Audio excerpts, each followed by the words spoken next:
Coming up on Theater Talk. I have to say I've had about maybe 4 plays written for me, and I read them and I think, I'd rather die. I can only say that because most of the playwrights are dead. But this play, I love. Theater Talk is made possible in part by the CUNY TV Foundation.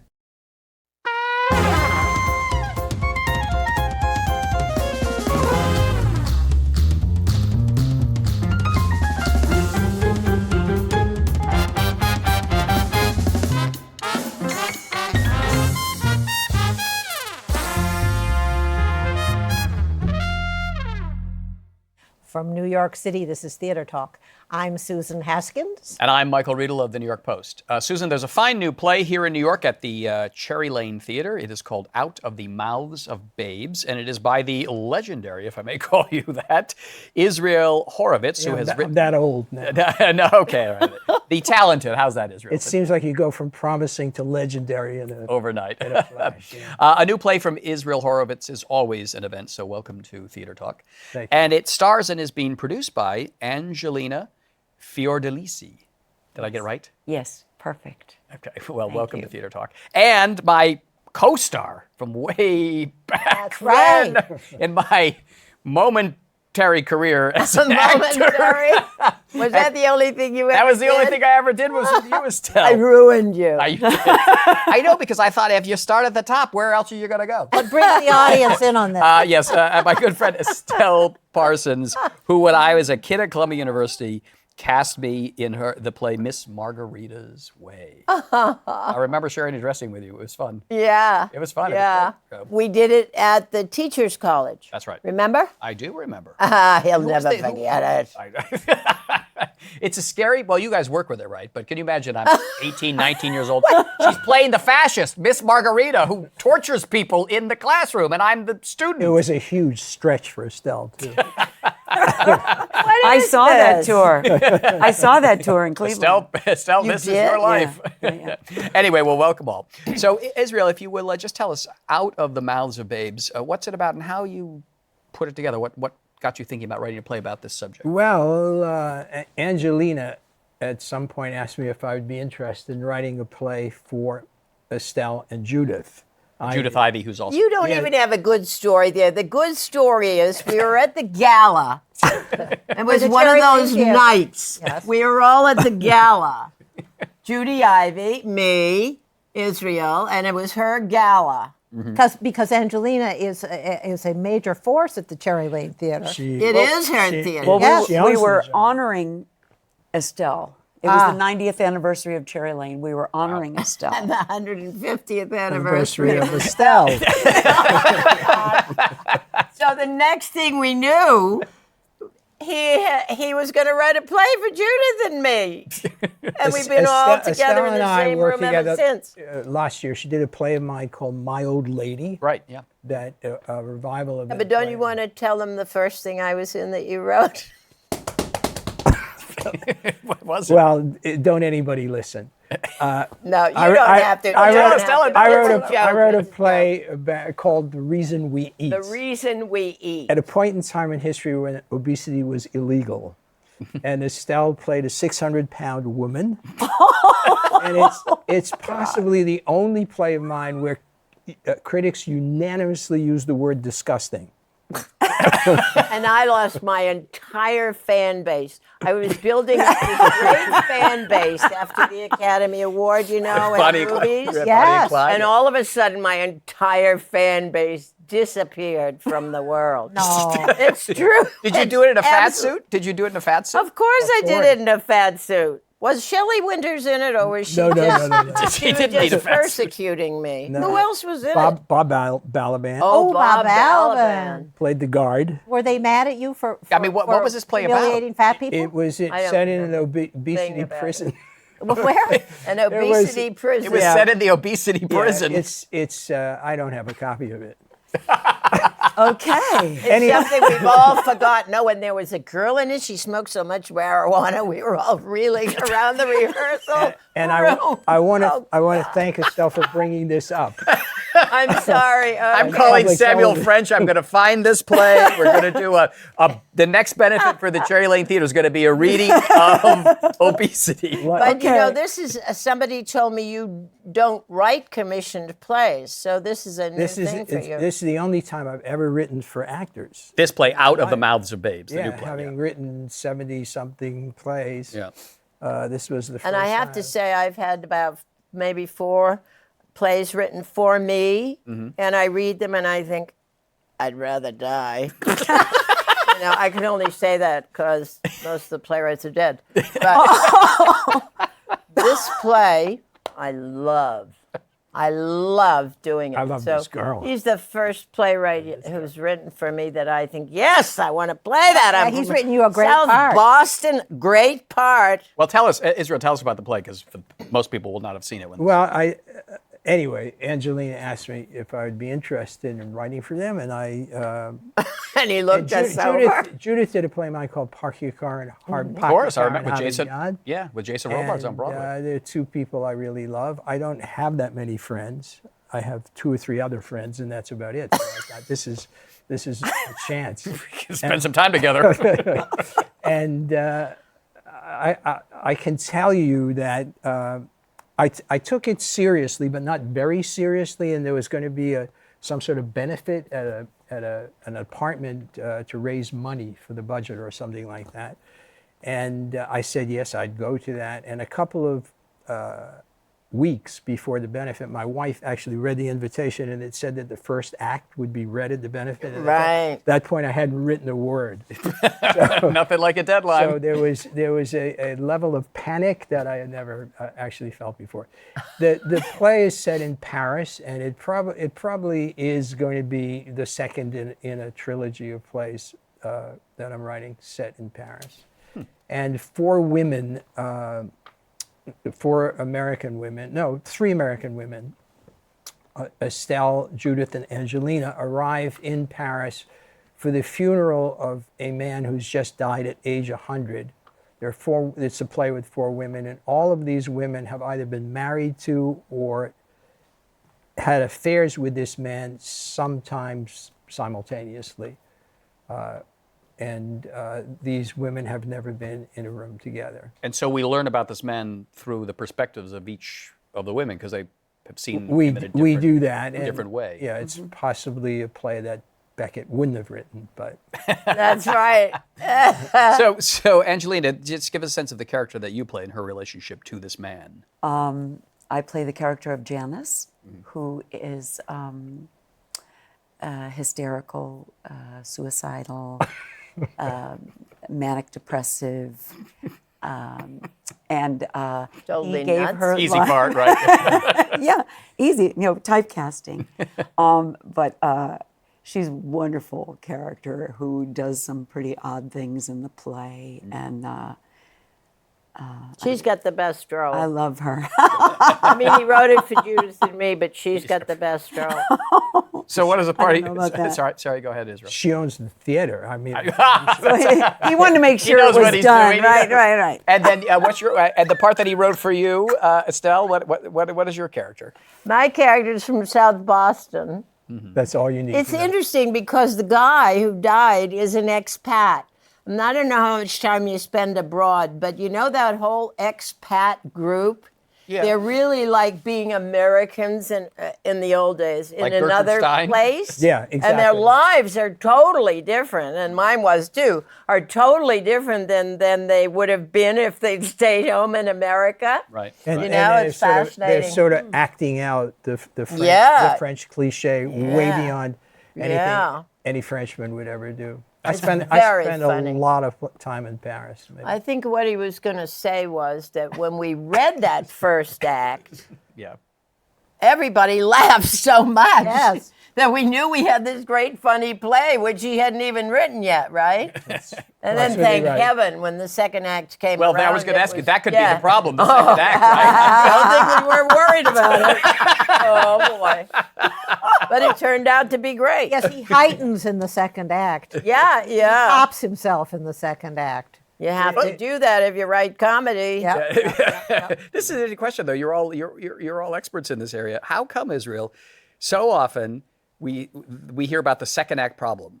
Great first act, and then, but the second act. Why is there always a second act problem? I've never had the problem. I have no idea why this. Well, I guess everything has to accumulate. I hate science fiction because you can put somebody in a corner and then they just fly away. And in a play, you really have to work it out, and it's a hard game. You Right. know, it's kind of easy to just bring 1 million people into the room, but hard to make it all spell mother. And to tie it all up. Yeah. Do you know immediately, Estelle, when somebody hands you a new play and you read it and you get in the second act and you think, uh-oh, I can identify the problem? Is it usually right there early on? Oh, yeah, I think so. I think the biggest problem of plays and movies are really in the first 5 minutes. That you know, how many times have you been watching a play and it's like 4.5 minutes into it and you say, I hate it already? More and more. More and more, yeah. Yeah. And it's rare that you say, I hate it already and ever really come back, you know, get brought back into it That's true. and like it. So, I kind of think the first 5 minutes are the most important.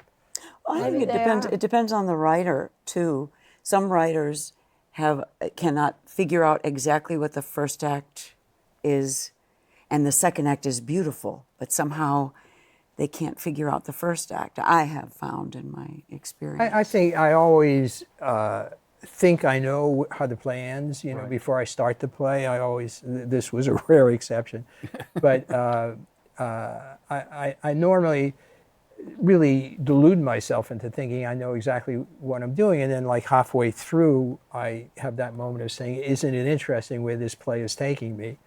And it usually takes me to a much darker place but that's just me. But you had a through line. So many of the shows, when there's a second act problem, you feel that the author brought in their big idea to create it in the first place and then just didn't know where to go. They sort of, Well, Yeah, you have to just couldn't- lead to the second act, to don't lead. you? If you build it up too much in Yeah. the first act, the second act is going to be a disappointment. Of course, more knows what more he's and doing. more there are fewer and fewer two-act plays. Most plays. 90 minutes. They're all 90 minutes and out. and so often you feel, I mean, I know audiences want that, but so often you feel like they dare not let you go.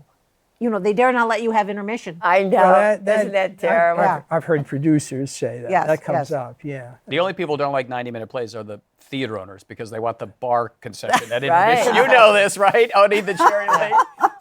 And also, there are a lot of people who have to go to the bathroom. Exactly. There are, Well, but isn't there are that true? prostate issues that have to be considered. Yeah. These are the practical problems of working in the theater. I don't know how interesting this is, but it's a totally different form to write when there's no intermission or when there is an intermission. Yeah. Yeah. But as an intermission, there has to be an act ending that promises a second act to bring Yeah. the audience back. Yeah. And from the technical point of view, though, too, when you begin the second act, you have had all the people have just left. They've had a drink. They've gone to the bathroom. They've done that. You have to settle them down and bring Get them back back into in it, yeah. the True. world. That's And right. get their cell phones turned off again. Well, that's Right. exactly. all of true. that. Yeah. Exactly.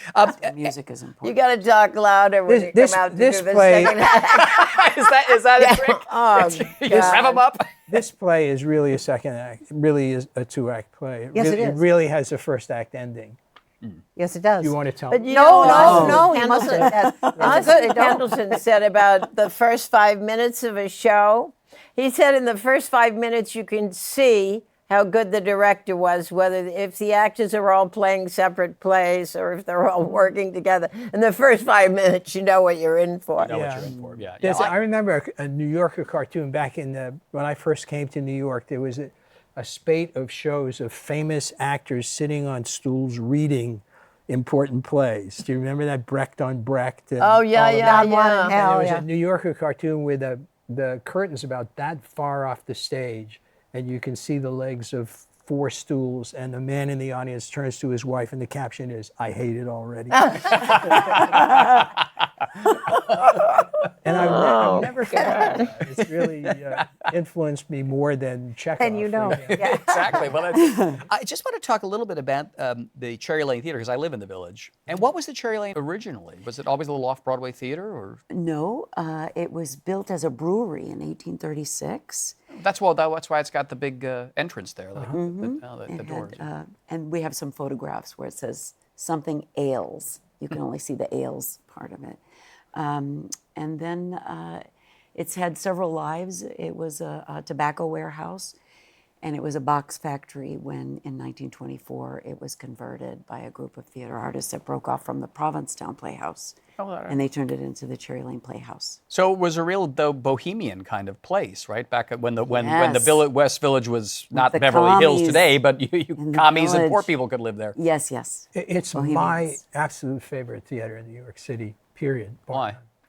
It has a wonderful history. It's a beautiful neighborhood, a beautiful theater, and I can walk to it from my house in 10 minutes. And Did there's you- something about walking from home to the theater with a script under your arm that Here I am. here I am. Did you ever play there before, Estelle? Yes, my very first play I did there in 1962, Mrs. Dally Has a Lover. Yeah. by Bill Hanley. In your second half there at that time, it was a strip joint. So I'd be in the middle of this, me and my teenage lover, and the second act of this. No, it was a one-act play, actually. But anyway, we'd be in that very quiet moment, and you'd hear boom, ba, ba, boom, ba. And it would be heating up over there. Not to mention the subways. But I also did Terrence McNally's first play there, The Other Things That Side Go- of the Door. Oh, okay, right. This never got done, I think, except when Bill Traylor and I did it there. I cut up and cooked a whole chicken in that play.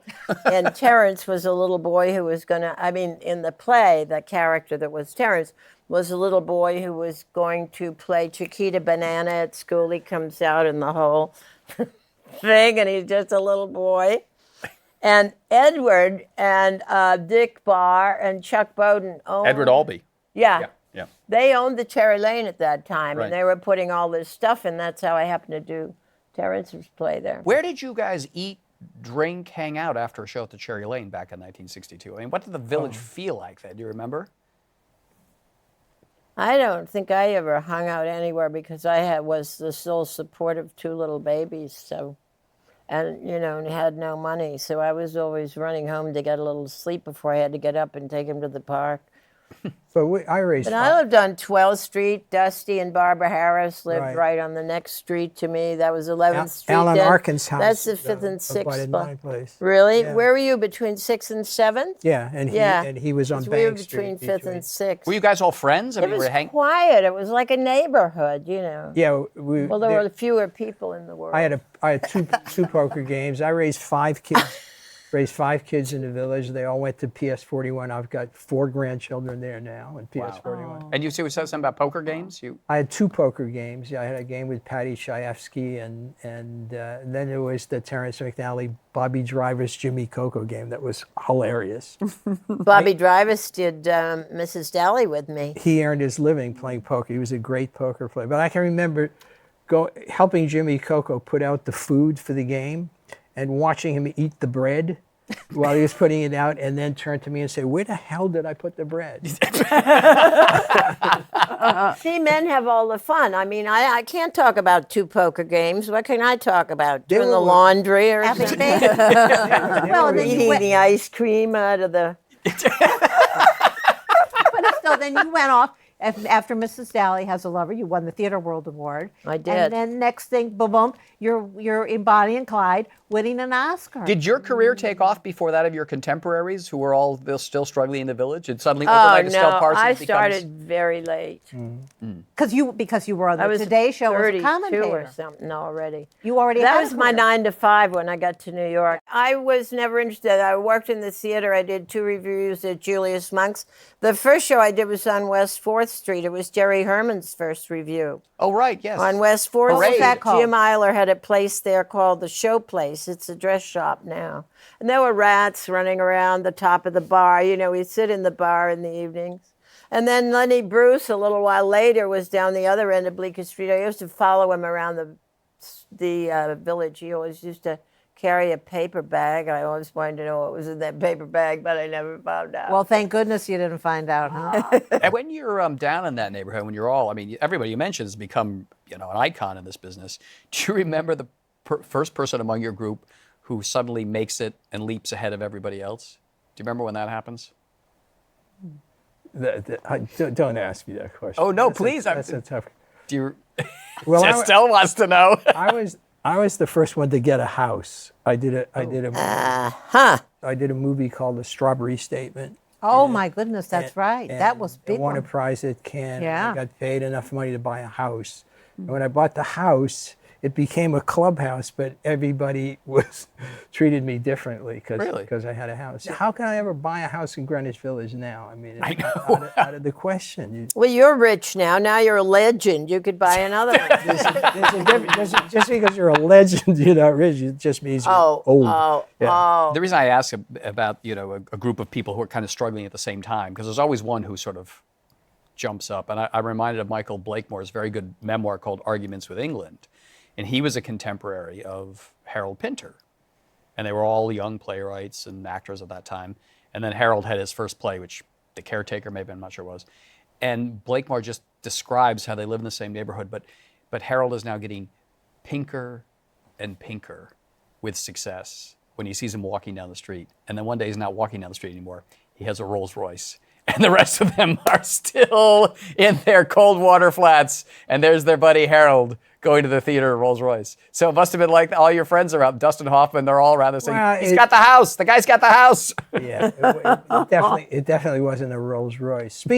But John Lennon then moved to Bank Street with his white Rolls Royce. And that was something in the neighborhood. But it was so different then. I mean, we were a group of 10, 12, 14 playwrights who were friends, and we all got plays produced all the time. All the time, yeah. I had published a book called First Season. It was the year that Indian Wants the Bronx opened, and I had 4 plays on in New York. Wow. In that one season, and I'm sure Terrence had 4 plays on. Everything takes so much longer now, it seems. I mean, how long does it take? It's just so much more expensive now. But the big difference is there were so far fewer people, and that's what I keep thinking. It was a manageable life. Well, in 1940s is the last time that the Earth had a sustainable human population. In 1940, that's 4 billion. Now it's 8 billion. Too many actors. Yeah. So we kill him now or later? But he's right. There are too many actors. My wife and I were in China 4 weeks ago. They were doing my play Line, actually, and it opened in the city called Shenzhen that had 35 years ago had 11,000 people living in the city. 35 years later, it's 11 million people with an average age of 26. Oh my God. 26. Wow. Well, there's a very big potential audience, though, for you to make some big weekly grosses, Israel. I suppose, but it's like, where is that going? Yeah. But we want a lot of those people to go to the Cherry Lane Theater. And they won't get in. It's only 176 seats. 178. And see 178. And wander around that beautiful neighborhood, Commerce Street and all that. Oh, yeah. Didn't Jose Quintero live in one of those townhouses across the street from? Yes, he did. But the biggest one is at the St. Vincent Millay, isn't it? Isn't The that the littlest most one. famous house? She's that little house around the corner. Her Yeah. ship magnate husband rented that for a year while she was writing Ballad of the Harp Weaver. Is that the one who fell down the stairs? The address? 78 and a half. 78 and a half Bedford Street. Yeah. But Jose lived in those fascinating houses across, and then The didn't two sisters. the two sisters had those houses? Yes. Now, But enough of Jose because No, the hold on one crew second. has to go home. No, hold on. And we have to I'm wrap up. I'm going to wrap. Hold on one second. all right. I've got to weigh in. Relax. So, yeah, but this is interesting. So when you go to see the assume play, you read it, right? yeah, it's Right, because Jose Quintero is a good lead into the ending. All right, go ahead. No, I'm telling you, but it's fascinating. So when you go to see, I'm telling you, when you go to see Out of the Mouths of Babes at the Cherry Lane, do yourself a favor and wander around that neighborhood because it's beautiful and it has a deep connection to the history of theater in this city. Because not only did Jose Quintero live in that house, I believe, if I'm not mistaken, Kim Hunter lived next door. No, she lived directly above the Above theater. the theater, That's Yes. right. And Jose Quintero was my mentor and dear friend. And he was on the original board of the Cherry Lane Theater as well. And is Kim Hunter in what is now your office? No. Not that building. Next door. Kim Hunter was directly above the studio theater. And now her grandson is living there with her Oh, yeah? great-grandchildren. So it is a neighborhood steeped in theater history. Patty Yeah. Chayefsky used to live and write on Barrow Street. And years later, he was telling me that he just couldn't write. He was just blocked. And he was reminiscing about Barrow Street. And I said, why don't you go rent a studio on Barrow Street? And he did. And he couldn't write a word. Didn't work. All right, the play is Out of the Mouths of Babes by Israel Horovitz at the Cherry Lane Theater. Very starring- funny. Very funny. Angelina Fiordellisi. Did I get that? Yes. And Estelle Parsons. Estelle Parsons. Estelle Parsons, I would sit home as a teenager looking at Theater World and thinking, oh, I wanted to be you. You were the coolest actress. She's still the coolest. You still are, but what I'm saying is I have idolized you for decades. Oh my gosh. You don't look that old. I am. All right. And she stands on her head every morning, right? Right. That's right. And All right, Judith Ivey, stands on her Yes. head too? no, is in the play as well. And Francesca Troy Troy Key, Key. who's great. Four great actresses at a great historic theater. Can't miss it. Yeah, that's true. Yeah. Thank you for being our guest tonight. Thanks, Mike. Thank you. Thank you. Pleasure. Thanks for Thank inviting you. us. Our thanks to the Friends of Theater Talk for their significant contribution to this production. Theater Talk is made possible in part by the Frederick Lowe Foundation, the Corey and Bob Dinelli Charitable Fund, the Noel Coward Foundation, Carrie J. Fries, the Dorothy Strelson Foundation, and the New York City Department of Cultural Affairs. We welcome your questions or comments for Theater Talk. Thank you.